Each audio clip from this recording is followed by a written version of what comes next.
So hi ma'am, I'm Dr. Carmela Perez and today I'll be doing some examination on you ma'am. So these are the materials needed. We have here alcohol to sanitize my hands, tape measure for the fundal height measurement, as well as the stethoscope to measure the fetal heart tone.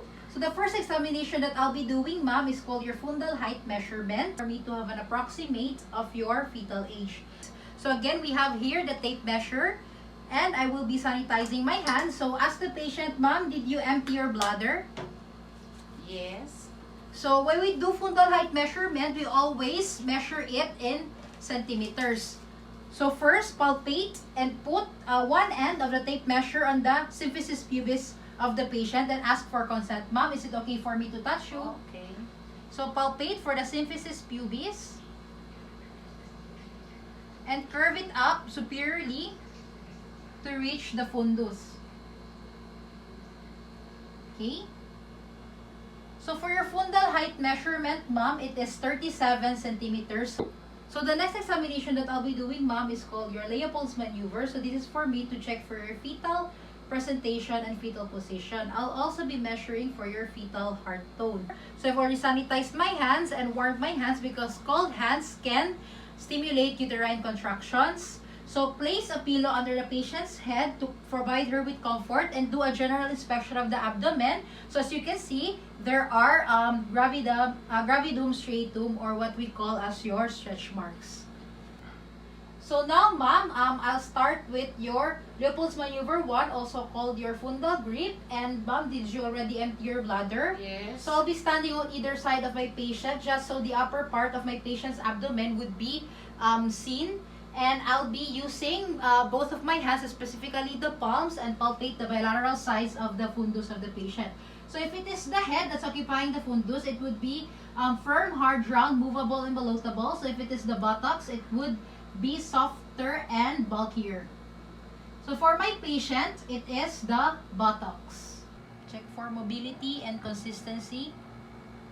Proceeding with Leopold'S maneuver 2, also called your umbilical grip. So again, I'll be standing on either side of the patient, and just so the upper part of the patient's abdomen is clear. So I'll be palpating the lateral sides of the abdomen of the patient for me to determine the location of the fetal small parts and fetal back.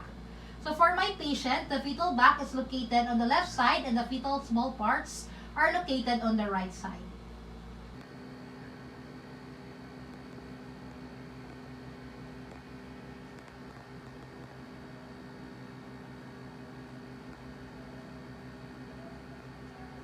So now, ma'am, I'll be proceeding to measuring your fetal heart tone.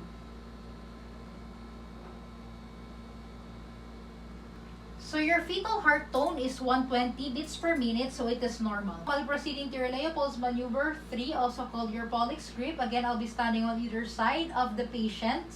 And just so the upper part of the patient's abdomen is visible, so I'll be palpating using my thumb and the remaining fingers of my dominant hand somewhere just above the symphysis pubis. And I'll try to press my thumb and my remaining fingers together. So if it is the fetal head, it would feel firm, hard, round, bloatable, and movable. If it is the buttocks, it would be softer and bulkier. For my patient, it is cephalic. And if engaged, you will feel a body part that is movable. So now, ma'am, I'll be proceeding to your Leopold'S maneuver 4, also called your pelvic grip. So this is for me to determine the fetal attitude. So I'll be standing on either side of the patient.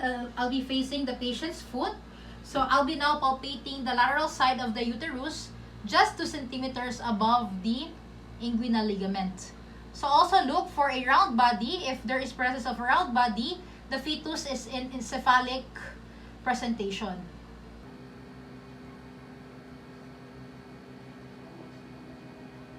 If the cephalic prominence is at the same side as the fetal small parts, the fetal head is in flexed position. If the cephalic prominence is at the same side as the fetal back, the fetal head is in extended position. So thank you so much, ma'am. Do you have any questions regarding the examination? No. Okay, thank you. God bless you, ma'am.